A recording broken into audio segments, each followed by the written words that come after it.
Bonjour à tous. Merci beaucoup d'être présents, à la fois en ligne et devant nous aujourd'hui. Je suis sûre que ça va vous intéresser. Aujourd'hui, on va parler d'IA générative et surtout avec une focalisation sur les processus de recherche et la recherche documentaire. Donc, c'est sûr qu'on ne prétend pas parler de l'intelligence artificielle et de son utilisation pour tous les processus de recherche ou les activités administratives qui nous occupent au quotidien, mais on va au moins essayer de couvrir de façon pertinente et précise des applications, par exemple, très concrètes pour la recherche documentaire. Alors, vous voyez, on est aujourd'hui, non seulement moi qui suis conseillère en gestion des données ici au CRCHUM, mais on est aussi chanceux avec la présence de 3 bibliothécaires du CHUM, donc Emiliana Mathus, Nolwenn Seligwalek et Daniela Ziegler. Merci à toutes les 3. Donc elles vont assurer la majeure partie de la présentation aujourd'hui et répondre à vos questions. Moi, je vais vraiment faire une introduction au début pour une mise en contexte sur l'intelligence artificielle générative, présenter certains enjeux éthiques et des types d'encadrement, comme on essaye d'y répondre aujourd'hui, à la fois avec les lois et des cadres. Et tout de suite, je vais donner la parole après à mes collègues pour parler de l'IA générative pour la recherche documentaire. On va essayer de répondre à des questions, mais le matériel est très très riche, vous allez le voir. Et donc, on recommande par exemple en ligne que vous puissiez écrire vos questions dans le clavardage si vous le pouvez. Et bien sûr, on y répondra à la fin ou bien on vous répondra personnellement par la suite pour vous apporter plus d'informations. Et il n'y aura pas vraiment de pause après mon allocution. Disons que c'est une introduction. Donc, annotez bien vos questions. On y répondra par la suite, à la fin ou par courriel. Parce qu'aujourd'hui, il y a beaucoup, beaucoup de matière, vous allez voir. Alors, moi, je vous propose une petite mise en contexte sur l'IA générative. Alors, bien sûr, on ne veut pas parler de tout, même si, je vous avoue, ça me passionne, mais seulement quelques faits. Alors, ce qui est intéressant, c'est que l'IA générative fait son chemin en recherche. Alors, c'est sûr qu'aujourd'hui, en 2024, mois de mai, on sait que tout le monde utilise ChatGPT, mais c'est quand même plus impressionnant de voir à quel point c'est admis maintenant d'utiliser des outils d'IA générative pour la recherche. Et on demande même à ce que les chercheurs, que ce soit des étudiants post-doc ou des praticiens de recherche seniors, citent les outils d'IA générative qu'ils utilisent, par exemple, lorsqu'ils soumettent un manuscrit. Donc ça, c'est une vraie nouveauté. Et il y a même des revues de littérature qui parlent des diverses applications de ChatGPT dans le domaine de la santé, pour les soins, pour la recherche, mais aussi pour aller interagir avec des patients. Donc, c'est intéressant. Alors, c'est sûr que c'est une opportunité d'affaires. Aujourd'hui, c'est peut-être là qu'on va vous aider à parcourir ce chemin un peu semé d'obstacles. C'est que c'est une opportunité d'affaires pour beaucoup d'entreprises qui maintenant proposent aux chercheurs des applications d'IA générative pour aller optimiser leur revue de littérature, carrément la faire. Donc, on va vous guider quand même pour démystifier tous ces outils. Donc ici, ce n'est pas une promotion pour les utiliser, mais c'est pour vous dire que ça émerge et on a du mal même à faire son épicerie puisqu'on ne sait pas très bien lesquels utiliser. Heureusement, nos 3 bibliothécaires ont testé plein d'outils qu'elles vont vous présenter. Alors, l'IA générative, c'est pas seulement ChatGPT. Alors, j'ai pris ici cette infographie des réseaux sociaux, hein, LinkedIn en particulier, parce que c'est assez impressionnant et je dirais même que de mois après mois, ça devient désuet. Il y a énormément d'applications qui apparaissent pour l'écriture, la vente, faire du design, des vidéos, des images, et puis elles disparaissent, elles sont remplacées, etc. Mais c'est un marché dans lequel il est assez difficile de faire ses achats, puisqu'on ne sait pas très bien ce qui correspond à nos besoins, ce qui est fiable ou non. Mais disons que si on le fait juste pour le divertissement, ça peut être intéressant. Alors, je veux revenir aux bases un petit peu de l'IA générative en parlant de l'IA tout court, c'est-à-dire de ses composantes principales. Ce qu'il faut savoir, et avant que je vous présente les types d'IA, c'est que les composantes essentielles de ces systèmes-là, c'est les données, bien sûr, de plus en plus massives, des algorithmes, qui en fait sont des manières de faire des calculs, des capacités de calcul qui sont en croissance, et je vais vous le présenter, et bien sûr l'expertise humaine. Normalement, on a tendance à dire que l'IA, c'est les 3 premiers, mais n'oublions pas que c'est nous encore qui faisons les algorithmes et pas les IA qui sont en train de s'autoproduire. Alors, ce qui est intéressant avec les capacités de calcul, c'est qu'elles ont cru au fur et à mesure des années. Puis, il y a une loi avec laquelle vous êtes peut-être familier, ça s'appelle la loi de Moore. Moore, en fait, c'était un ingénieur du groupe Intel dans les années 60 qui disait que la taille des transistors qui stockent les données allait diminuer tous les 2 ans. Ça veut dire que la puissance de calcul allait doubler tous les 2 ans. Puis cette loi a explosé dans les années 2010 et vous voyez maintenant que la capacité de calcul, elle double tous les 3 à 4 mois.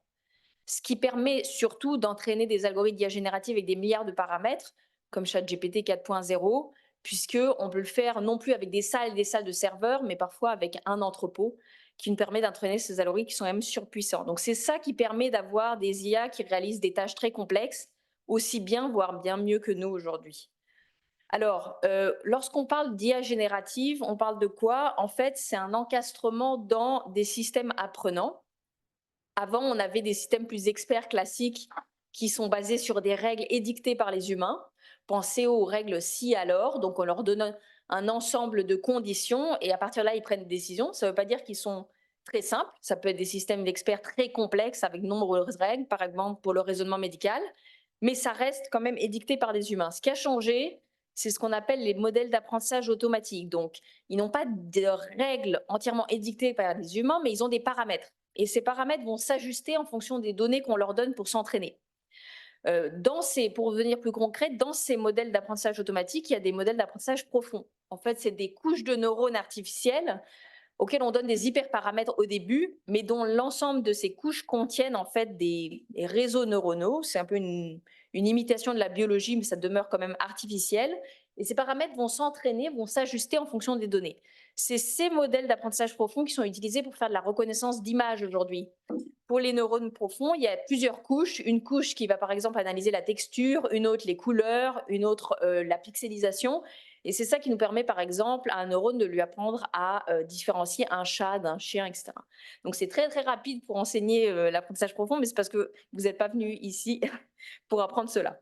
Ce qu'il faut dire quand même, c'est que l'IA générative, c'est un sous-ensemble de l'apprentissage profond dans le grand champ de l'apprentissage automatique et de l'intelligence artificielle. Alors, c'est quoi ChatGPT dans tout cela? En fait, c'est un grand modèle de langage.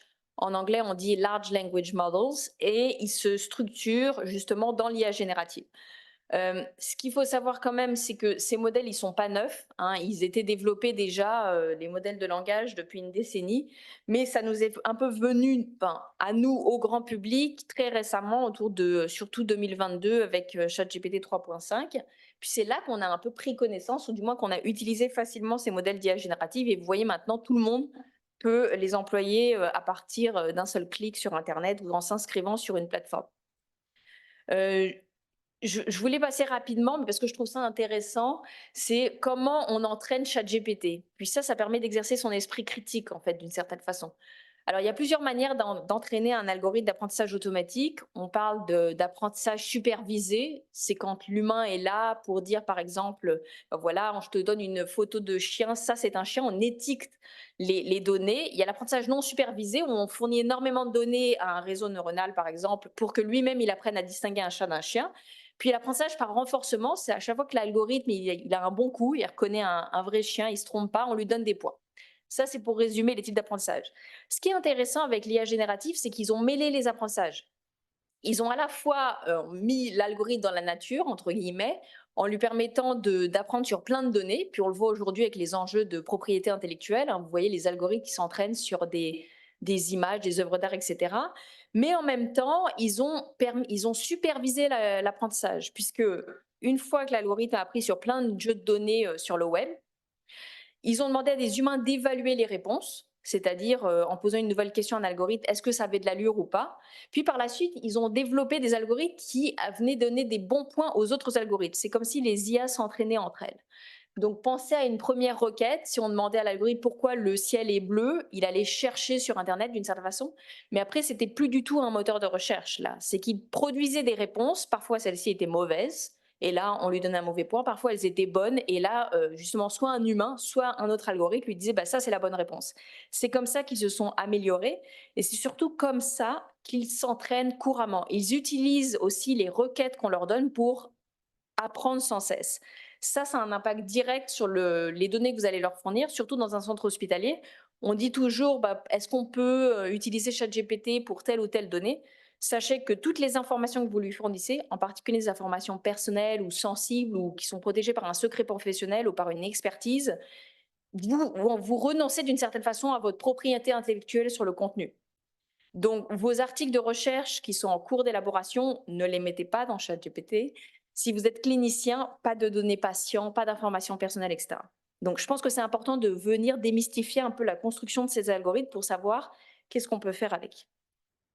Alors, il y a une dernière nouveauté maintenant, enfin, c'est une dernière nouveauté, enfin, c'est peut-être pour moi commun des mortels, mais j'espère que c'est aussi pour vous. Je ne sais pas si vous êtes déjà familier, mais maintenant, on parle beaucoup d'IA multimodale, c'est-à-dire qu'avec la sortie de ChatGPT 4o la semaine passée, on peut fournir des audios, par exemple, à ChatGPT pour qu'il nous réponde sans latence. On peut lui fournir énormément de vidéos, d'images, et puis l'idée, c'est la conversion. Donc ça peut certainement vous aider, par exemple, si vous avez besoin de produire des images ou des vidéos à partir de requêtes textuelles. Par exemple, je sais qu'il y a des cliniciens qui m'ont demandé ça pour aller voir et évaluer la réponse des patients en matière d'empathie. Mais c'est sûr que c'est prometteur, mais ça pose encore plein d'enjeux parce que si on lui fournit de l'audio, si on se filme pour parler avec ces IA, ça veut dire aussi qu'elle capture notre identité numérique et des informations très personnelles, voire intimes. Donc là, encore plus d'enjeux. Je vais y aller rapidement pour laisser la parole à mes collègues, mais je voulais aussi parler justement de ces questions, de ces risques autour de l'IA. C'est sans cesse finalement dans les médias, on le voit. Je ne sais pas si vous avez vu dernièrement qu'on a appris que la voix qui est utilisée par ChatGPT a été volée à une actrice, Scarlett Johansson. On lui avait demandé si on pouvait acheter sa voix, elle avait dit non. Mais en fait, ils l'ont quand même utilisée en la synthétisant. Donc maintenant, elle fait un procès à OpenAI. C'est pour vous dire que ça touche tout le monde, hein, la dérobation des identités numériques. Et donc, ce sont des questions à la fois juridiques et éthiques qui sont quotidiennes. Je trouve ça passionnant, mais c'est peut-être aussi un peu inquiétant. Donc, comme je vous dis, l'IA soulève des espoirs, mais aussi des préoccupations. Est-ce que nous, chercheurs ou professionnels de recherche, on va devenir désuets, paresseux, inutiles avec l'utilisation massive des IA génératives? Je pense qu'on n'a même pas de réponse simple à cela. Mais les neuroscientifiques sont vraiment préoccupés par ces questions, puisqu'ils voient qu'on a une diminution de nos facultés cognitives quand finalement on délègue énormément de tâches à l'IA. C'est une réalité, puis c'est l'objet de recherche. Mais il y a d'autres enjeux aussi qui sont tout proches de nous, et je vous l'ai dit, vu que l'IA se nourrit de données, c'est l'une de ses composantes essentielles, il y a plein d'enjeux liés à l'IA qui sont en fait des enjeux liés aux données. La cybersécurité, les risques pour la vie privée, la fausse information, la manipulation des nouvelles, les biais dans les jeux de données qui se retrouvent dans les algorithmes et peuvent produire des cas de discrimination, l'atteinte à la propriété intellectuelle, je vous en parlais avec le droit d'auteur. Ces IA génératives s'entraînent sur énormément de données qui sont sur le web et qui sont protégées par la propriété intellectuelle. Que faire pour protéger les artistes, les auteurs de contenu? Et bien sûr, l'impact écologique. Vous savez, ici à Montréal, on a une chercheuse experte de l'impact écologique de l'IA, qui est Sacha Lucioni. Je vous recommande ses TEDx et ses conférences, c'est absolument incroyable. Puis elle est invitée dans le monde entier, mais en fait, elle vit ici. Et elle montre bien qu'en fait, lorsqu'on utilise ChatGPT, c'est pas anodin. Par exemple, une requête sur ChatGPT, c'est l'équivalent en énergie de faire bouillir un verre d'eau. Donc, repensez-y avant de l'utiliser à la place de Google.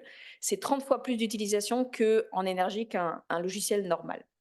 Donc, on a déjà des enjeux liés aux données, mais il y a aussi des enjeux qui sont spécifiques à l'intelligence artificielle. Donc là, les juristes, ils s'occupent depuis déjà une décennie au cas de responsabilité si l'IA fait une erreur. Donc on l'a vu avec les voitures autonomes qui renversaient des passants, qui est responsable? Le manque de transparence des algorithmes, qu'on appelle souvent des boîtes noires, on n'arrive pas à retracer leur processus de décision, quels paramètres influencent quelle décision, la perte de contrôle sur les utilisations, vous le voyez dans le domaine géopolitique, où on questionne aussi l'existence et le droit des robots tueurs, hein, les algorithmes qui sont embarqués dans des armes, les questions de perte d'emploi, de déqualification professionnelle dont je vous parlais. Donc, si on délègue toutes nos activités à des IA, non seulement c'est pas que on sera inutile, mais c'est surtout peut-être qu'on va perdre certaines de nos capacités de cognition, de raisonnement, etc. Et finalement, ça c'était un enjeu que je viens de rajouter, c'est l'attachement émotionnel aux IA. Avant, on regardait ça souvent sous un angle un peu rieur. On se disait, bon, il y a des gens qui utilisent des robots conversationnels et qui s'y attachent. C'est très marginal. Mais je vous ai montré que maintenant, ChatGPT est une assistance vocale très, très personnelle. Je ne sais pas si vous l'avez utilisé, mais qui s'exprime très bien, qui s'adapte à vos comportements, à vos expressions, qui vous appelle par votre prénom. Moi, maintenant, elle sait que je m'appelle Cécile et que mon compagnon s'appelle Eduardo. C'est très perturbant. Et donc, ça veut dire que certaines personnes qui n'ont pas de compagnon peuvent s'attacher à ce type d'IA. Puis c'est beaucoup plus accessible avant que les robots conversationnels qu'on avait. Que des questions très larges qui dépassent vraiment amplement la recherche. Mais je pense qu'elles étaient intéressantes à présenter. Alors, il y a plusieurs cadres qui ont été développés justement pour répondre à ces préoccupations, pour venir un petit peu atténuer les risques qui sont suscités par l'intelligence artificielle. Je vous présente certains cadres. En fait, c'est beaucoup plus large. Même, il faut aller en Europe pour aller voir le premier règlement interétatique sur l'intelligence artificielle qui vient d'être adopté. Mais ici, en Amérique du Nord, qu'est-ce qu'on a? Alors déjà, il y a la loi 25 qui a une disposition sur l'intelligence artificielle qui normalement force tout fournisseur de services qui utilise de l'IA pour de la prise de décision à en informer les personnes concernées et à leur permettre de révoquer une décision si elles pensent qu'elle est injuste ou inadéquate. Ça, c'est peu connu, mais c'est dans notre loi. Au Canada, il y a en ce moment toute une discussion autour d'une nouvelle loi qui s'appelle la loi sur l'intelligence artificielle et les données, qui, en fonction du niveau de risque des systèmes algorithmiques, va leur imposer pas mal de mesures d'évaluation, de suivi, d'audit, de transparence, etc. Donc ça s'en vient. Mais ce qui existe aujourd'hui depuis septembre 2023, et j'en ai pris connaissance il n'y a pas longtemps en fait, c'est le code de conduite volontaire qui a été développé par le ministère de l'Innovation du Canada sur les IA génératives. Donc il y a des entreprises qui l'ont déjà signé et qui posent pas mal de principes dont la transparence, la protection, l'évaluation et la supervision humaine. Normalement, ces entreprises qui signent doivent suivre ces principes. Donc c'est un code volontaire, mais c'est quand même intéressant pour apporter un peu plus de confiance. De le côté de la recherche maintenant, il y a des guides qui permettent de conduire à la fois les professionnels de recherche, les professeurs, les étudiants dans un bon usage assez responsable des outils d'IA générative, notamment ce qui a trait à la mention. Mes collègues vont en parler vraiment beaucoup aujourd'hui, mais sachez quand même que si vous cherchez des lignes d'action, des lignes directrices, des conseils pour bien agir, elles existent. Je prends l'exemple de l'UQAM, mais à l'Université de Montréal, hein, il existe quand même pas mal de guides maintenant sur un bon usage de l'IA générative. Ce qui est intéressant, c'est que les organismes subventionnaires ont commencé à se positionner sur une utilisation responsable de l'IA générative. Je vous cite par exemple les recommandations des fonds de recherche du Québec. Alors, ils nous disent que, et là c'est peut-être la solution de facilité pour un organisme subventionnaire, vous pouvez en fait utiliser l'IA générative à votre guise, mais vous êtes ultimement responsable du contenu que vous soumettez dans les réponses aux appels à propositions pour financement. Donc, bien sûr, une IA pour produire du contenu, pour résumer vos articles, pour aller bonifier vos propositions pour financement. Mais si c'est mauvais, s'il y a des hallucinations, s'il y a des erreurs, c'est vous qui en êtes ultimement responsable. Par contre, il y a une interdiction qui a été posée par les fonds de recherche du Québec si vous êtes évaluateur. Par exemple, pour des demandes de financement, dans le cadre de comités de pairs, vous avez l'interdiction formelle d'entrer les contenus qui sont soumis à votre évaluation dans des outils d'IA générative. Par exemple, pour avoir des recommandations, pour faire des commentaires, des notes, etc. C'est complètement interdit. Alors après, ils ne sauront pas, bien sûr, que vous l'avez fait. Mais l'éthique, c'est ça, c'est quand il n'y a personne qui vous regarde, que faire? Donc, c'est interdit. À part ça, je pense qu'il y a d'autres recommandations qui peuvent émaner des 3 conseils, par exemple, mais sur les fonds de recherche du Québec, c'est ce qu'on a. Ce qu'on fait, nous, actuellement, au CRCHUM, c'est qu'on regarde les besoins de la recherche, non seulement pour l'activité de recherche en soi, donc ça peut être la collecte de données, l'analyse, la publication, etc., mais aussi les tâches administratives qui occupent beaucoup les professionnels dans les équipes de recherche, afin de vous aider à trouver des outils qui peuvent être responsables et à bien les utiliser pour aller optimiser certaines tâches. Il ne s'agit pas de tous les déléguer, mais il y a des demandes qui ont beaucoup émergé avec la multiplication des outils d'IA génératifs qui me sont parvenus, puis je suis en train de recenser des besoins, donc si ça vous intéresse de me les envoyer, je peux aller chercher des applications qui peuvent être utiles, les tester avant vous et faire quelques guides. J'appelle ça un peu des fiches pratiques. Donc, par exemple, quelqu'un m'a demandé si on pouvait produire une présentation PowerPoint à partir d'un article scientifique. Donc, j'ai fait pas mal de tests pour arriver à une utilisation qui combine à la fois ChatGPT et Canva. Il y a de plus en plus de demandes qui émanent, mais heureusement, on ne va pas avoir à tout faire nous-mêmes, puisque il va s'en venir dans les prochains mois une intégration de Copilot. Copilot, vous savez, c'est une application d'IA générative de Microsoft qui s'appuie sur ChatGPT. Et ils vont bientôt intégrer Copilot à la suite Office. Ça veut dire, et ça c'était une présentation qui nous a été donnée hier, que Copilot va permettre de faire des résumés de réunions en live et de poser des questions pendant qu'on a des rencontres Teams. On va pouvoir aussi dans Word créer des résumés, un peu comme on le fait aujourd'hui avec ChatGPT, mais cette fois les données qu'on va fournir seront entreposées sur les mêmes serveurs de Microsoft dans le cadre d'accords avec le M3S. ce qui limite quand même pas mal les questions autour de la confidentialité des données. On va pouvoir utiliser Outlook, et là c'était très impressionnant lors de la démonstration pour faire des réponses automatisées au courriel. Donc là, je vous dis, c'est quand même bluffant.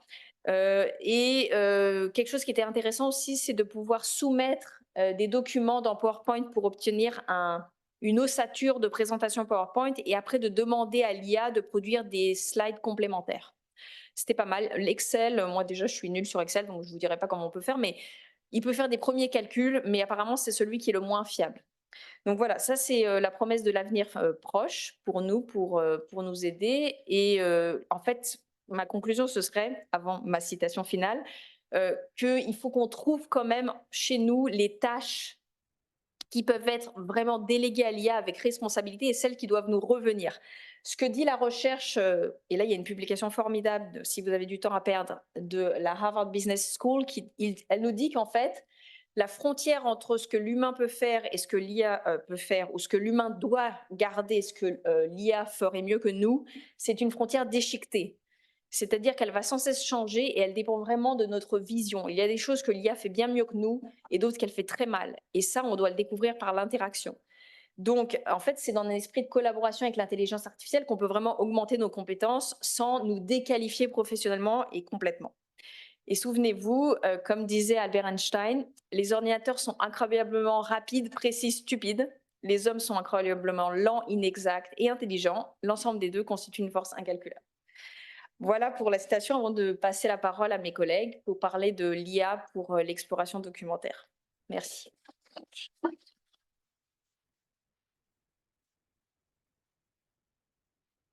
Bonjour, mon nom c'est Daniela Ziegler, je suis bibliothécaire à la Bibliothèque du Sud. On va vous parler avec mes deux collègues Emiliana Matus et Nolwenn Goualek. On va vous parler de la recherche documentaire, puis du rôle de l'IAG dans la recherche de littérature. Mais avant de commencer, j'aimerais, s'il vous plaît, c'est possible, j'aimerais connaître votre utilisation de l'IA dans la recherche de littérature. C'est possible de numériser le code QR et de répondre au petit questionnaire. Donc, une fois que vous arrivez sur la page, en bas, vous devez poursuivre pour ouvrir le questionnaire.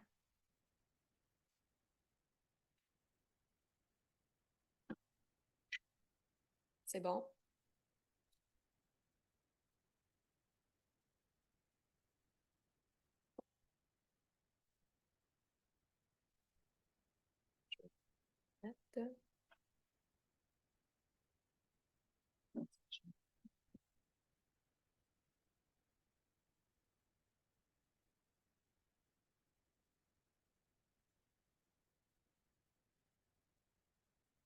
Parfait. Alors, je vois que la plupart de vous ne l'utilisent pas. Il y en a d'autres qui l'utilisent pour certains aspects, comme la rédaction d'un manuscrit ou bien comme dans la recherche peut-être de la littérature. Donc, j'ai posé la question, c'était pas sur l'IAG, mais sur l'IA en général. Donc, je reviens à ma présentation. Si probablement tout le monde connaît PubMed ou Covidence, c'est une plateforme qui nous aide à gérer une recherche systématique. Alors, si vous utilisez ces deux outils-là, ou bien juste PubMed vous utilisez déjà l'intelligence artificielle, parce que dans PubMed, les mèches maintenant sont générées par l'intelligence artificielle. La fonction Similar Articles est aussi générée par l'intelligence artificielle. Donc, c'est un algorithme qui est derrière ça. Voilà. Alors, je vais céder la parole à ma collègue Emiliana qui va vous parler de l'identification des sujets de recherche puis comment formuler des questions. Bonjour, je suis Emiliana Matus, bibliothécaire. Je reprends un peu les mots de Albert Einstein cités par Cécile, qui dit que bon, la machine et l'homme peuvent constituer une force incalculable. Donc, on va voir qu'est-ce qu'on peut faire, l'utilisation de l'intelligence artificielle pour la recherche documentaire. On va revenir un peu à la définition. Recherche documentaire, c'est une démarche rigoureuse qui consiste à identifier, récupérer et traiter des éléments divers sur un sujet donné. Et l'identification des informations est une étape indispensable dans toute la recherche de la littérature. Je remarque la démarche rigoureuse parce que c'est comme ça qu'on fait la recherche documentaire. Pour faire une recherche de la littérature efficace, on doit les structurer. On doit commencer pour planifier notre recherche documentaire, identifier les principales composants de notre question de recherche pour aller trouver la bonne littérature. Ce qu'on fait dans une méthode traditionnelle, comme dit, sans intelligence artificielle, on se sert de beaucoup d'outils. Il y a, pour trouver la question, cerner ma question de recherche, quand on a un besoin d'information, on utilise la méthode PICO. C'est un des outils qu'on a pour aller trouver les éléments de ma question de recherche. Je ne sais pas si vous la connaissez, bon, c'est le PICO, le P pour patient, population, la I pour intervention, ou les méthodes cliniques utilisées, et la comparaison avec des traitements qui existent déjà, s'il y en a, et les résultats cliniques testés. Donc, on utilise ça pour après aller chercher avec des opérateurs booléens toute la bibliographie qu'on a besoin. Par exemple, je continue avec ma méthode traditionnelle. Si j'ai un besoin de voir, trouver quels sont les effets de l'activité physique chez les patients atteints du diabète de type 2, dans mon exemple, je vais retenir que pour mon élément patient pour ma méthode PICO, la P, c'est mes patients atteints de diabète de type 2. L'intervention, ça va être l'activité physique que je vais aller chercher. La comparaison, ça dépend de mon besoin. Peut-être que je vais comparer ou pas avec des méthodes. Et on s'entend que les éléments PICO ne sont pas obligatoires, ne sont pas toujours obligatoires, ce sont des guides. Et les résultats cliniques, si je ne sais pas si je veux un résultat ou pas, il est temps, des fois on les met si on a un besoin d'un filtre de date de publication, par exemple. Donc, si j'ai cette étape pour cerner les éléments de ma question de recherche, j'utilise l'intelligence artificielle. Je vais comme bien Cécile l'avait dit, l'intelligence artificielle, il y a beaucoup d'applications. On va se servir de l'intelligence artificielle générative et de l'intelligence artificielle générative des applications qui sont entraînées avec un gros corps textuel de l'intelligence générative pour créer des corps textuels. Ces modèles de langage sont entraînés avec de gros corps de texte pour générer soit du texte au principe. Et le chat GPT, c'est un des exemples qui nous viennent en tête. C'est un de tous les outils qu'on a. Comment ça fonctionne, les modèles? Ils sont entraînés et l'intelligence artificielle fait de sorte qu'il fait un modèle de prédiction de la phrase ou les mots qu'on va introduire à l'intelligence artificielle. Donc, le fait que c'est une prédiction, comme bien avait dit Cécile, c'est possible qu'il y ait des erreurs, ce qu'on appelle des hallucinations. Donc, il faut toujours faire attention de ce qu'on obtient comme réponse de l'intelligence artificielle. Comme la rentrée des données qu'on va donner à l'intelligence artificielle, s'appelle le prompt ou l'entrée ou la requête. Au Québec, ils ont donné les termes rédactiques. Je les mentionne ici, mais c'est le terme qu'on va utiliser toujours. En fait, c'est prompt parce que c'est comme ça qu'on va le trouver partout sur Internet et pour la recherche. Il y a toute une nouvelle discipline pour la création de prompts. Et il y a des postes de spécialistes qui sont en train de se former dans tout un domaine à part de l'intelligence artificielle. Il y a des outils disponibles, il y a des guides. Et ici, il y a les accès où vous aurez après les liens. Il y a même des applications, par exemple Research Assistant, ça a un coût de $7 par mois. C'est pour s'appuyer et créer des bons prompts. Il y a des exemples aussi, il y a beaucoup de applications. Il y a beaucoup de contenu. Une des méthodes les plus simples, on va les simplifier, c'est au moment de faire une requête à mon IAG, c'est de définir une persona pour ma question. Donc, dire, lui demander un rôle. Est-ce que je vais répondre à un enfant de 4 ans? Je suis une spécialiste, je suis un gestionnaire. Donner un contexte. Dans quelle situation je vais répondre à ma question? Lui donner un scénario. Préciser l'objectif aussi et demander un format et un ton. Donc, si je reviens à ma question d'exemple, quels sont les effets de l'activité physique chez les patients atteints du diabète de type 2? On ne va pas rentrer dans faire la demande directement à mon chat GPT pour,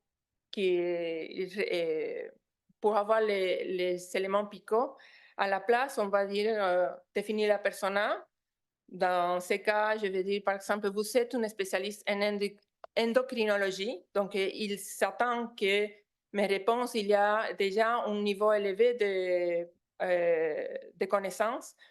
Vous utilisez la technique d'éléments picots dans la pratique fondée sur des données probantes pour structurer une stratégie de recherche clinique. Ça, c'est un contexte. Je viens de définir un contexte pour ma réponse. L'objectif de votre recherche est d'étudier les effets de l'activité physique chez les patients atteints de diabète 2.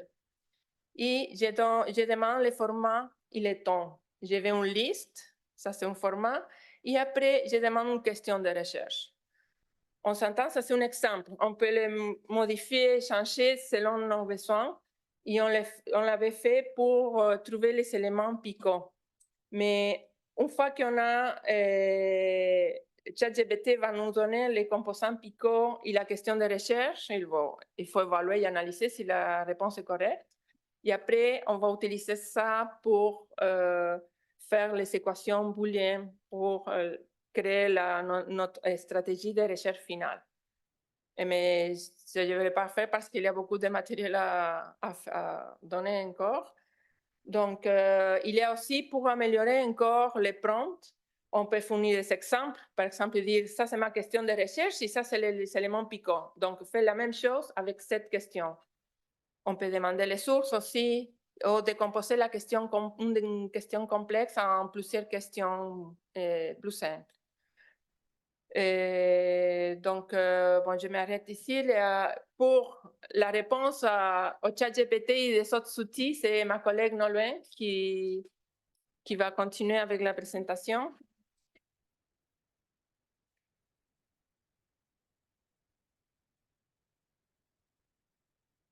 Alors, bonjour. Donc, effectivement, on va continuer ici donc avec vraiment là, ça va être très pratico-pratique. Donc, on va voir, on continue donc notre ligne de temps de la recherche. Donc là, on a vu un peu la planification. Là, on va plutôt s'arrêter à la recherche, mais en même temps, on va revenir un peu sur la planification. Donc, dans le fond, on va prendre comme point de comparaison une recherche faite traditionnellement dans une base de données confirmée en sciences de la santé qui est Medline.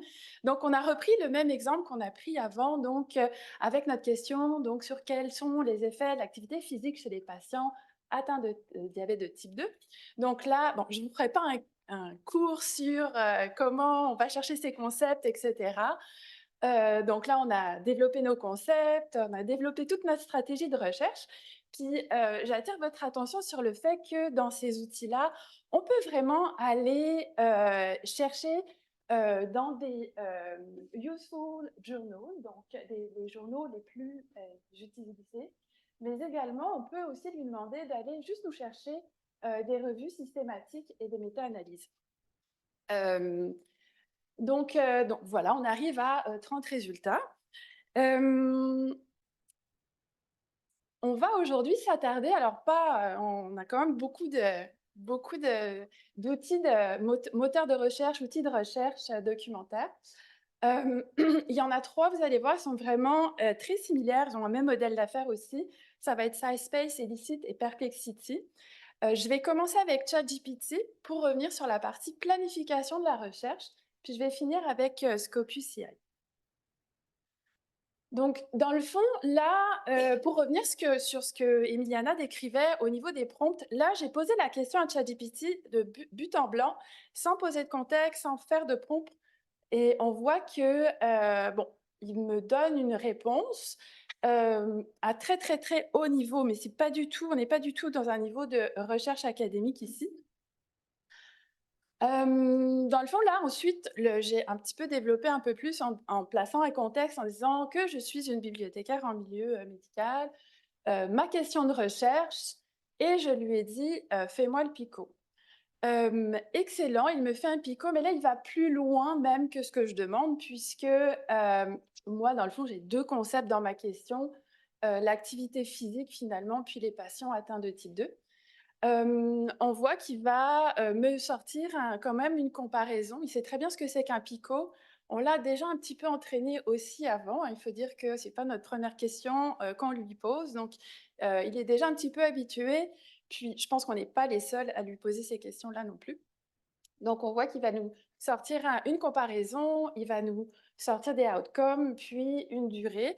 J'en avais pas mis, mais lui, il propose une intervention de 6 mois, 1 an, pourquoi pas. Puis, on voit qu'il est entraîné, là, comme à aller chercher qu'est-ce qui va se passer après un contexte, qu'est-ce qui va se passer après un PICO. Bah, en général, effectivement, on aimerait bien avoir une stratégie de recherche. Donc là, il a carrément anticipé ma question suivante. Donc, il a été déjà me dire que si je veux aussi aller chercher plus d'informations, ben, va falloir que j'aille chercher dans des bases de données telles que PubMed, Cochrane Library et Scopus. Dans le fond, ensuite, ben, ce qu'on fait traditionnellement dans la recherche, c'est que une fois qu'on a son PICO, on va essayer d'aller développer ces concepts. Donc là, je lui pose la question, trouve les concepts. Donc, ben, c'est très bien, il me trouve des concepts. À savoir que ces quelques concepts, je peux aller aussi effectivement plus les développer. Chose que je peux lui demander après en lui demandant de me trouver des synonymes.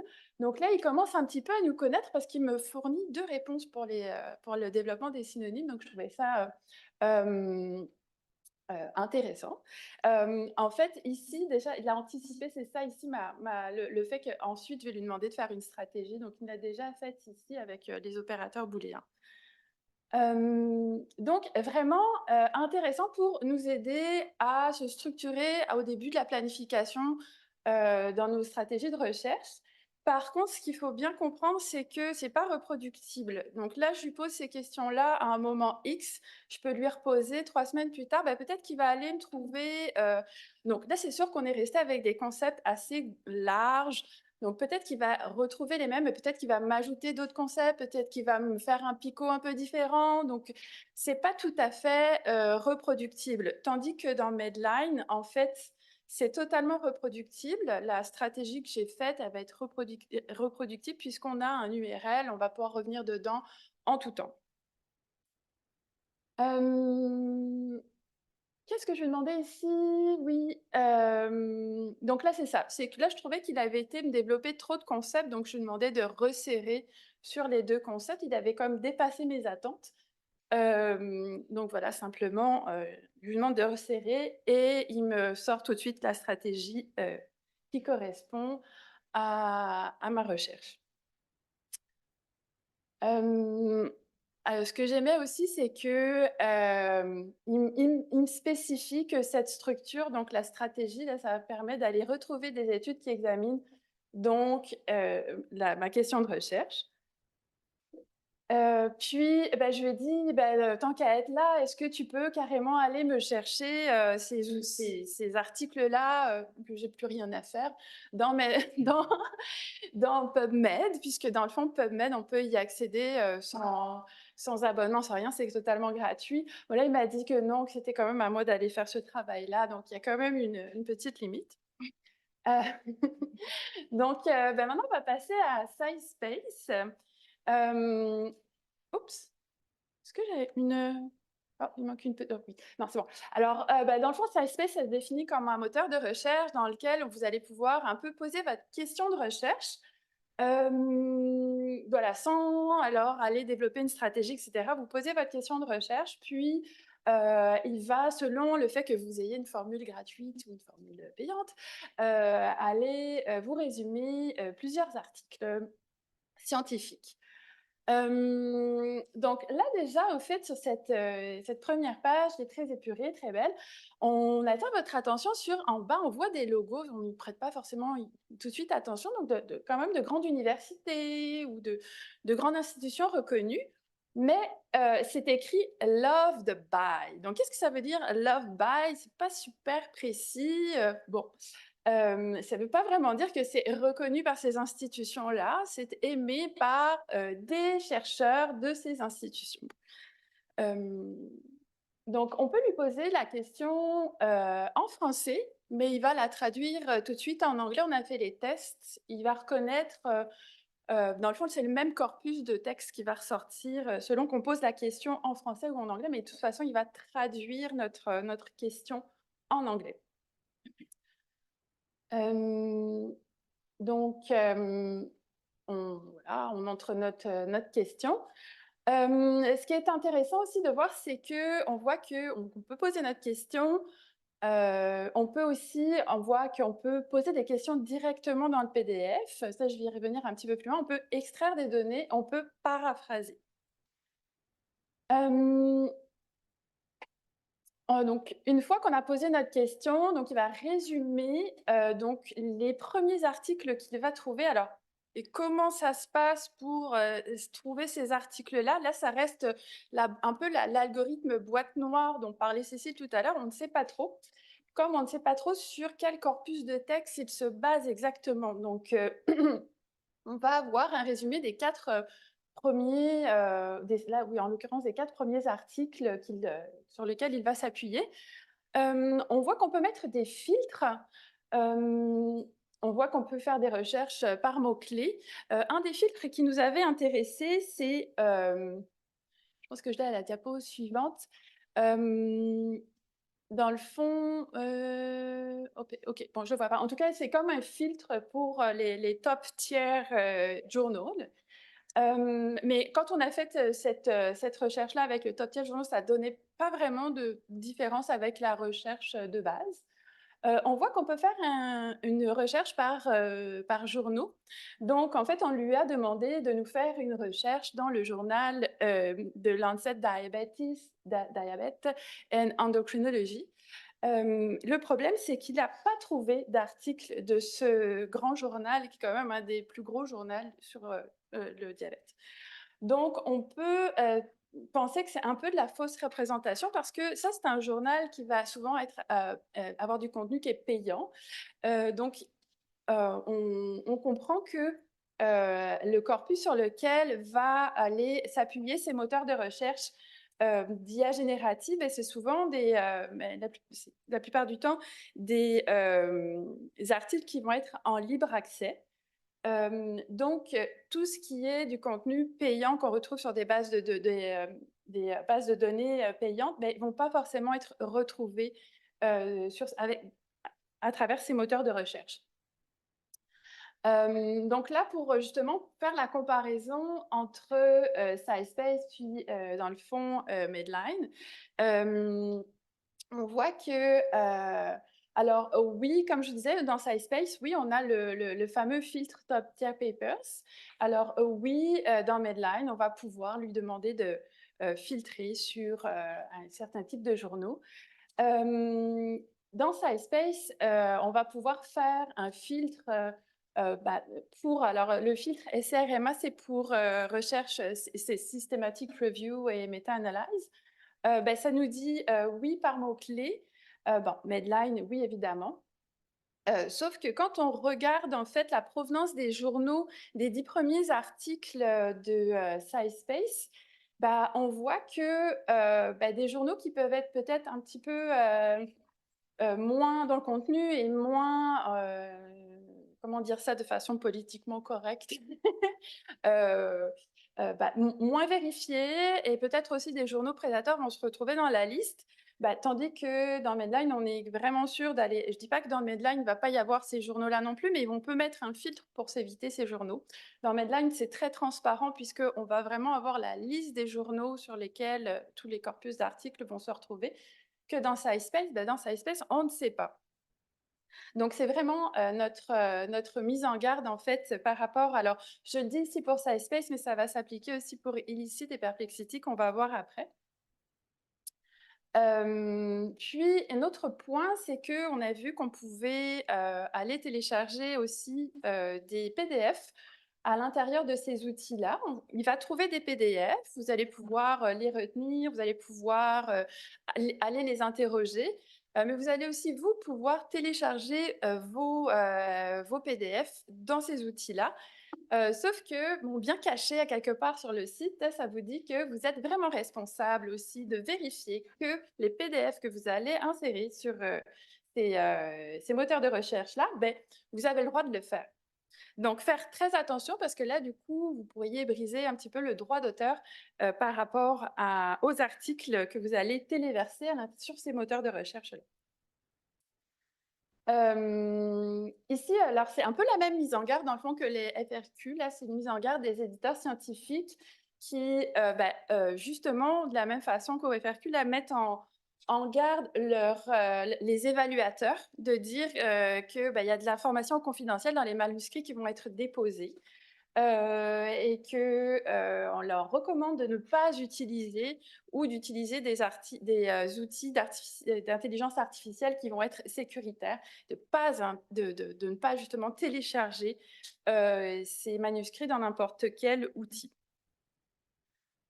Puis là, carrément, Wiley le met carrément dans son copyright, lui. Donc, de vraiment faire attention à ça. Donc là, c'est ça. Là, c'était vraiment la fonction d'intégration des PDF.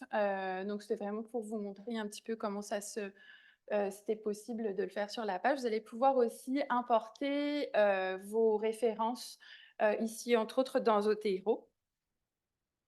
Puis, là aussi, SciSpace intègre Copilot, donc avec le ChatGPT à l'intérieur, donc pouvoir aller interroger les PDF que vous y déposez ou les PDF que vous aurez sélectionnés.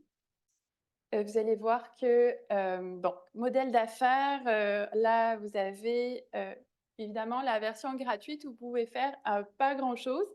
Puis ensuite, vous avez plusieurs versions payantes où là, vous avez plus de choix. Vous pouvez importer, vous pouvez exporter vos articles. Voilà. Donc, c'est ça. On voulait aussi attirer votre attention, j'en ai déjà un petit peu parlé plus tôt, là, sur le fait que, dans une recherche qu'on a fait très, très vite là, sur PubMed, on voyait qu'en mettant le filtre donc Free Full Text, donc pour aller chercher les articles en libre accès, on voyait qu'il y avait 32%, donc pour notre petite recherche, 32% d'articles qui étaient en libre accès, mais et du coup, le reste était donc du contenu qui était payant. Et quand on fait nos recherches dans des outils, dans des moteurs de recherche avec l'intelligence artificielle générative, c'est un contenu qui est 100% libre accès. Donc, on se prive de ce contenu-là aussi des journaux qui sont payants. Donc, ce que je disais tantôt, c'est que même le moteur de recherche, il nous dit pas vraiment dans quel corpus de texte il va aller chercher les articles, sur quels journaux, etc. Donc, voilà, se méfier un petit peu. On va voir, là, je vais passer dans Elicit et on va voir que c'est vraiment le même genre de structure. La première page d'accueil est tout autant épurée, mais là, au lieu de Love by, on a Trust by, Researcher at, et puis on voit de grandes institutions en bas. Donc, c'est comme un petit peu trompeur quand même, cette histoire-là. Donc là, dans le fond, lui aussi, il se décrit comme un moteur de recherche scientifique. On va voir que ça va se partager en 3 parties. Ça ressemble quand même vraiment à Perplexity. La seule différence qu'on va avoir ici, c'est que quand on va aller poser notre question, on va pouvoir le faire en français. Et là, il va aller chercher des résultats en français. Mais on va voir qu'on a déjà fait des tests que, bon, on a quand même plus de résultats quand on pose notre question en anglais. Puis, bon, il hallucinait un peu aussi sur le français, là, une fois qu'on fait une recherche, puis on a vu des résultats en portugais. Puis, ça nous disait que... ça nous disait, ben, ça dit que ça s'appuie sur quand même des corpus académiques, en libre accès, etc. Donc, on se dit quand même, OK, lui, il dit qu'il va chercher dans Semantic Scholar. Mais le problème, c'est qu'une fois, on a trouvé un article d'un journal, donc pour des infirmières, mais qui était un journal pas du tout scientifique, c'était un journal syndical. Donc, bon, là encore, le corpus est à remettre en question. Donc lui, c'est pas de la même façon que le moteur de recherche précédent, il va aller, là encore, on ne sait pas trop qu'est-ce qui fait que ce sont ces articles-là qui vont ressortir. Il va aller pour la version gratuite, résumer les 4 premiers, les quatre articles qui lui semblent le plus répondre à votre question. La version payante, ça va être 8 articles. Vous n'avez pas l'option de mettre un filtre comme dans Perplexity là, pour aller essayer de chercher, non, SciSpace, aller chercher des journaux top tiers. Là. Donc, c'est ça, dans les journaux là, qui ressortaient, donc, bon, la provenance des journaux était un petit peu problématique. Là. C'est des journaux que je ne voyais pas du tout référencés dans Medline ou, bon, l'entête du design était complètement pixelisée. En tout cas, c'était un petit peu... alors, je ne dis pas que c'est mauvais, mais c'est juste qu'on se questionne un petit peu plus sur le contenu de l'article dans ce cas-là. Elicit est constamment en train d'évoluer. Donc là, un peu comme dans le moteur de recherche précédent, on va pouvoir aller chat with papers. Donc, on va pouvoir aller résumer des articles, aller faire des recherches par les regrouper par sujet, etc. Donc, ça peut être quand même très intéressant. Puis, il y a la fonction d'exporter qu'il n'y avait pas avant, donc d'exporter dans des logiciels bibliographiques, Zotero, OneNote, etc. Donc là encore, une mise en garde sur la politique du droit d'auteur qu'on ne trouve pas forcément tout de suite au premier abord. La même chose, c'est que vous êtes responsable en fait là aussi, vous pouvez importer vos PDF à l'intérieur et lui demander de les résumer. Donc ça, toujours faire attention avec les articles que vous manipulez. Est-ce que vous avez le droit de le faire? Donc, on en vient maintenant à Perplexity. Alors, Perplexity, ça se définit comme un moteur de recherche, mais pas forcément académique. On va pouvoir aller, c'est assisté par l'IA, c'est aussi avec Copilot. De la même façon que les autres, on va pouvoir poser une question. Ah oui, ce que j'ai pas dit, c'est que ces outils, souvent, ils vous permettent aussi de reformuler votre question.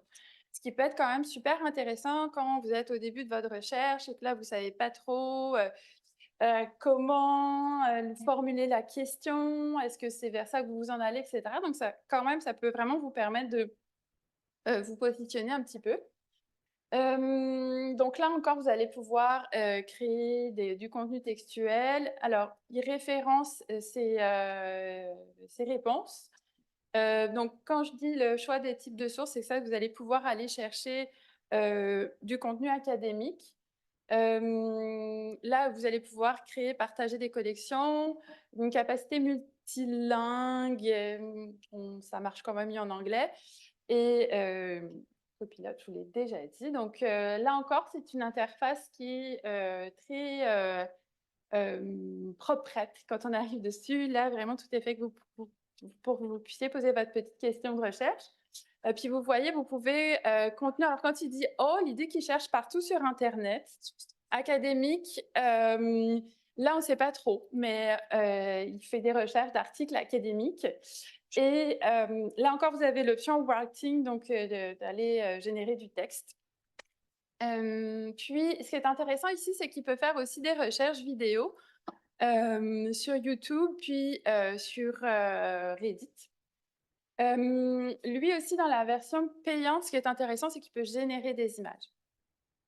Ce qu'on aimait beaucoup, c'est qu'il nous prévenait tout de suite. C'est de toujours vérifier nos informations et de l'utiliser comme un point de départ. Alors ça, on valide totalement, et non comme une fin en soi. Donc, on a posé la même question de recherche. Donc là, on l'a posée en anglais, donc en focusant sur la recherche académique. Là, on voit que c'est 4 sources. Alors, j'ai refait la recherche ce matin et il ne donnait plus de sources. Donc, je sais... Là, je l'ai fait il y a 2-3 semaines, donc c'était vraiment effectivement sourcé. Donc là, j'ai comme un petit bémol. Puis on voyait que dans les sources qu'il présentait, donc là encore, je me questionnais sur la provenance des articles. Puis bon, là, un des articles, c'était vraiment génial. Je me disais, ah, ça, journal, super. Sauf que, évidemment, on n'a pas accès. Il va nous amener sur la page, mais là, c'est du contenu. Donc là, il référence quelque chose qui est payant. Donc là, je vous ai mis là, le petit visuel qu'on voit. On voit aussi qu'on peut aller faire de la recherche de vidéos. Donc ça peut être quand même pertinent, vu qu'il va sur YouTube.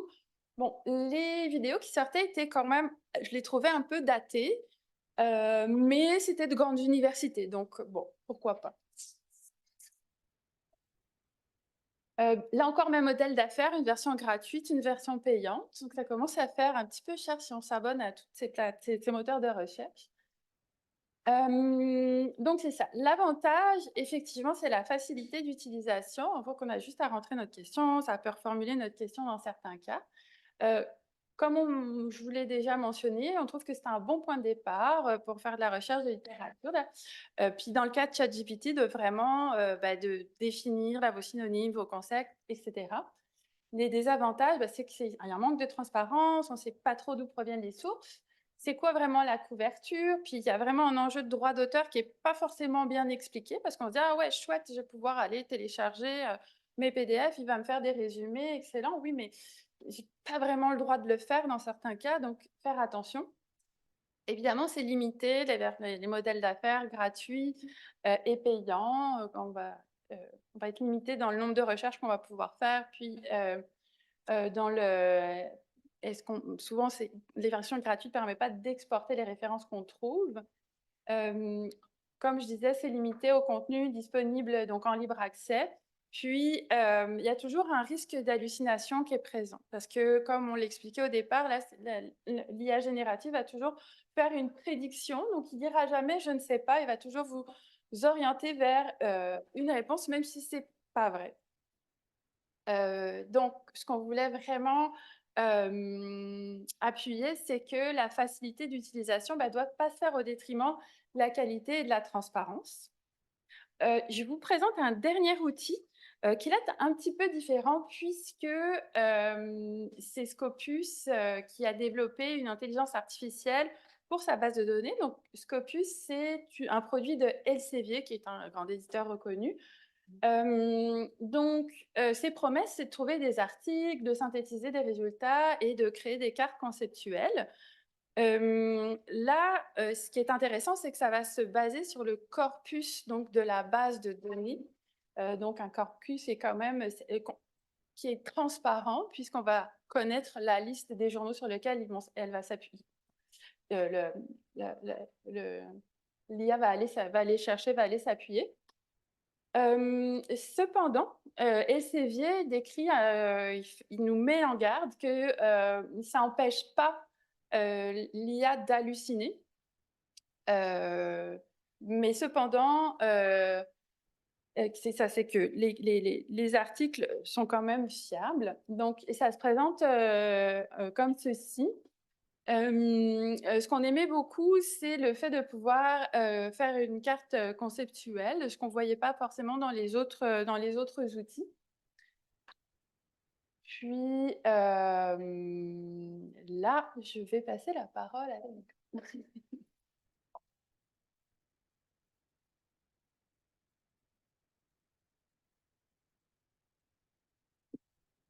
Alors, on va continuer avec l'analyse et la sélection. Je vais me dépêcher. Camille, je sais qu'on a pris un peu de retard. Pour l'analyse, le traitement, alors on analyse un article scientifique selon sa pertinence sur le sujet qui nous intéresse, puis bien sûr aussi sur la qualité de son contenu. Il y a quelques critères qui doivent nous guider quand on analyse un article scientifique. Alors, on parle de la pertinence du contenu, on regarde le titre, le résumé en général, les mots-clés, les tableaux, les graphiques, la fiabilité des sources, qui l'a construit, le site web de l'éditeur, l'évaluation par les pairs, le type d'article également, la réputation de l'auteur, son affiliation, son expertise, les citations reçues également. L'objectivité de l'information, est-ce qu'il y a un conflit d'intérêts, est-ce qu'il y a un consensus de la communauté scientifique, est-ce qu'il y a des sources qui ont été citées, l'exactitude de l'information également. On regarde le formatage de référence, le texte, est-ce qu'il est référencé, est-ce qu'il y a des fautes d'orthographe. On regarde également, c'est très important, la fraîcheur de l'information. Est-ce que c'est un article récent, mais il cite des sources qui datent depuis 5 ans? Alors ça, c'est aussi très important. Il y a quelques outils essentiels. On a fait une bibliothèque Zotero avec toutes ces références-là qui se trouvent sur Zotero puis qui est disponible publiquement. Alors, il y a quelques outils qui peuvent vous guider, mais je passe rapidement. C'est des outils qui sont plus des grilles d'évaluation pour ces articles-là. Mais pour ce qui est l'intelligence artificielle, on a plusieurs outils. On a Covidence qui vous permettent de avancer plus rapidement dans votre tri des références lorsque vous faites des recherches systématiques ou des examens de la portée, par exemple. Alors, vous devez, par exemple, sélectionner une dizaine d'études qui sont positives, puis une dizaine d'études qui sont des faux positifs, et l'outil va comprendre qu'est-ce que vous voulez. Alors, il va faire un premier tri pour vous, il va classer les articles qui vous restent, qui sont pertinents. Ça va vous aider à avancer plus rapidement. Covidence est disponible via les abonnements de l'Université de Montréal pour tous ceux qui sont affiliés. Alors, c'est sûr que le même principe, vous alimentez en sélectionnant des études, des références, vous alimentez l'intelligence artificielle, puis plus il y a des études qui sont évaluées, plus la prédiction sera précise. Il y a un autre outil qui a été créé par McMaster University, Grade Pro, ça s'appelle, et qui permet un peu la même façon là, de gérer votre projet de recherche du début à la fin. Faire la planification, gérer les références, l'interroger. Alors, c'est un outil qui est très, très complexe. Encore une fois, très limité dans la version gratuite.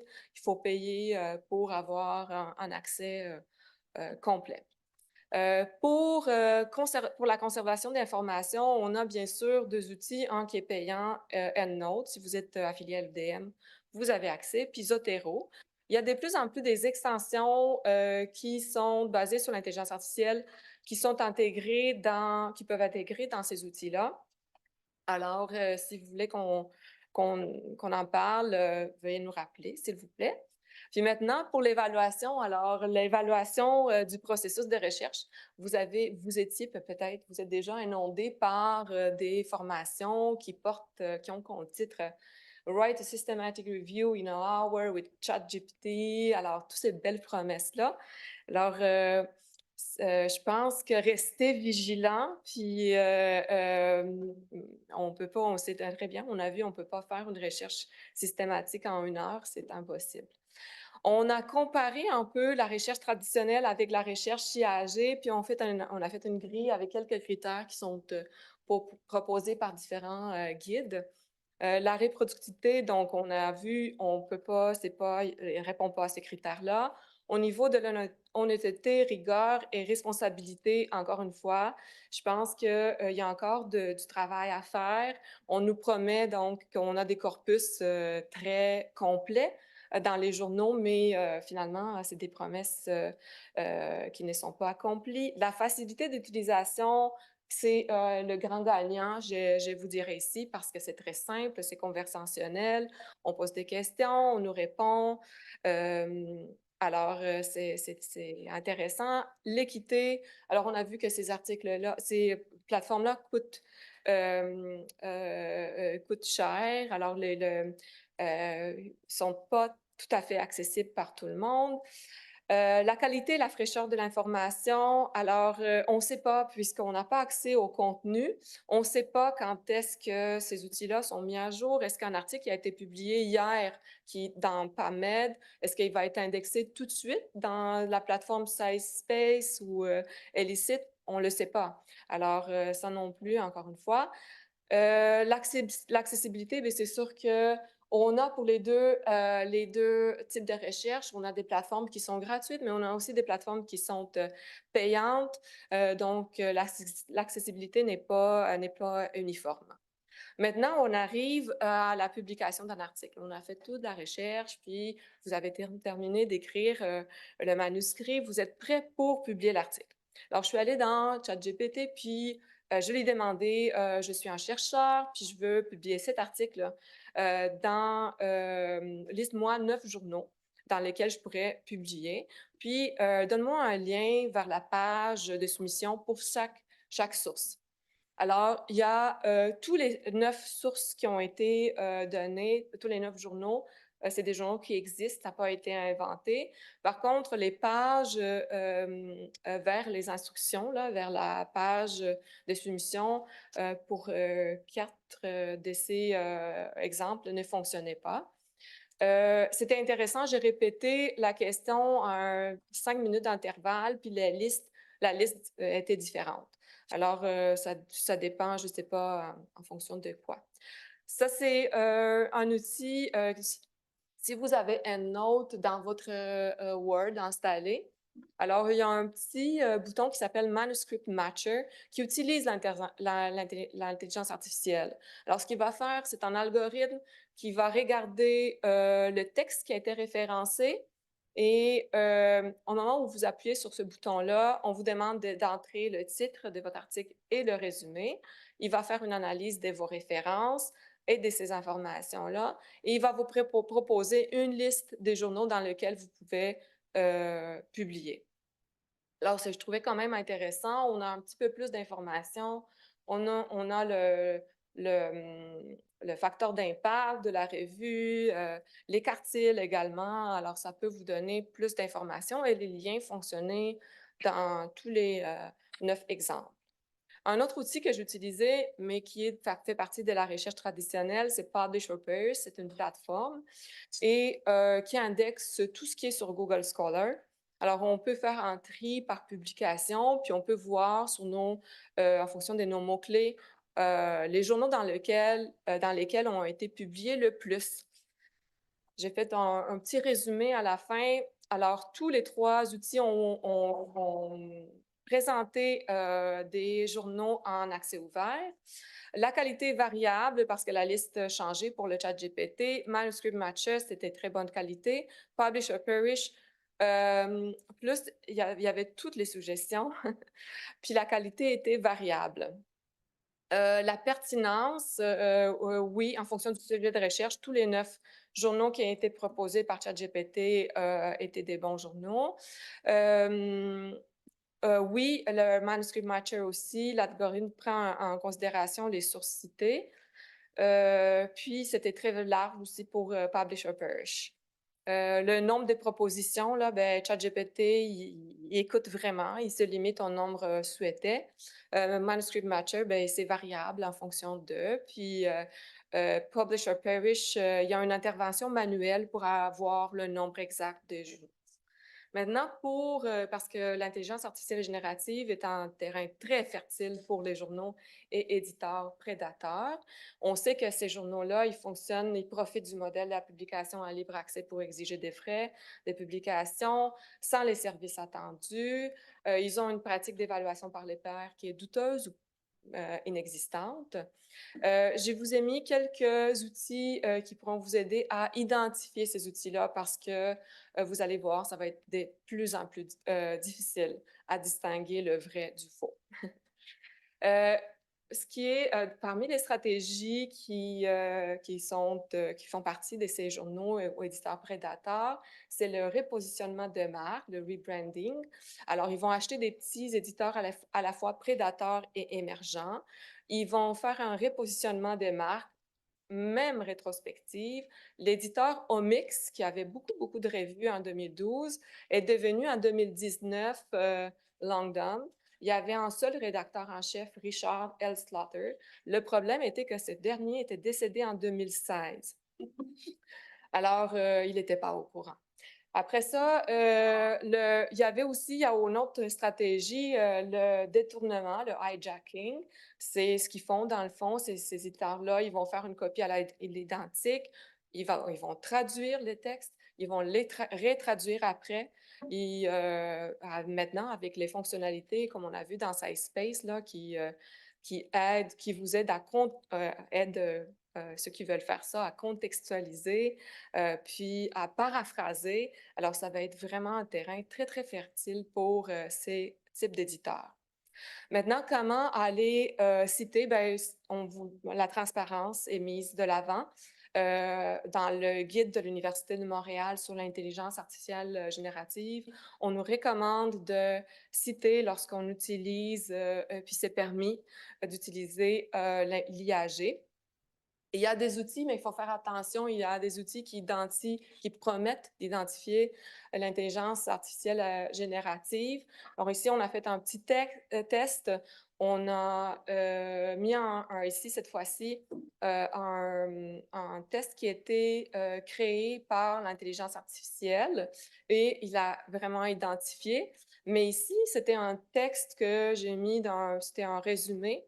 Et il avait dit que c'était juste 50% qui était ce que c'était un texte original. Alors, il n'est pas efficace à tout. On sait que l'IA ne peut pas être en co-auteur. Il y en a, on voit de plus en plus là, dans les articles de journaux que les gens l'utilisent pour créer leur résumé, pour faire leur résumé. N'oubliez pas, si vous déposez un manuscrit dans le ChatGPT, il est possible que vous perdez le contrôle. Puis on sait que c'est long avant d'être publié. Alors, il est possible que quelqu'un d'autre à votre place le fasse plus vite. Il y a aussi des publications qui ont été retirées des journaux. Ici, c'est Elsevier, là, des journaux qui sont reconnus. Ici, on voit que il y avait deux raisons principales parce que le consentement du patient n'a pas été autorisé, puis aussi parce que les auteurs ont utilisé l'intelligence artificielle sans le divulguer. Le problème de l'IAG, vous avez vu certainement l'article qui était paru dans Nature l'année passée, qui disait qu'il y avait une augmentation importante des articles qui ont été retirés en 2023. Et les auteurs disaient qu'il y a des signes d'utilisation non divulgués de l'intelligence artificielle qui seraient une des causes principales. Alors, ça c'est aussi. Puis je terminerai avec une solution qui est proposée par des chercheurs qui disaient que ce serait bien d'avoir d'étiqueter les articles scientifiques comme avoir un graphique comme ça, comme pour les aliments. Alors, pour qu'on sache chez quel éditeur ça a été révisé par les pairs, s'il y avait un conflit d'intérêts. Alors, faire un résumé comme ça, je trouvais très intéressant comme solution. Et si vous voulez explorer, découvrir, puis aller plus loin encore, il y a un article qui a fait de la recension de tous ces outils-là. Mais comme Cécile disait, là, ça avance tellement vite. C'est un article qui a été publié en 2022 qu'il est possible qu'une bonne partie de ces articles, de ces outils-là ne soit plus disponible. Il y en a quand même que je reconnais puis qui fonctionnent encore, mais c'est très intéressant. C'est tout un monde à découvrir. Comme je vous ai dit, toutes les références se trouvent sur la bibliothèque Zotero. Vous allez le recevoir par courriel. Alors, voilà, merci beaucoup.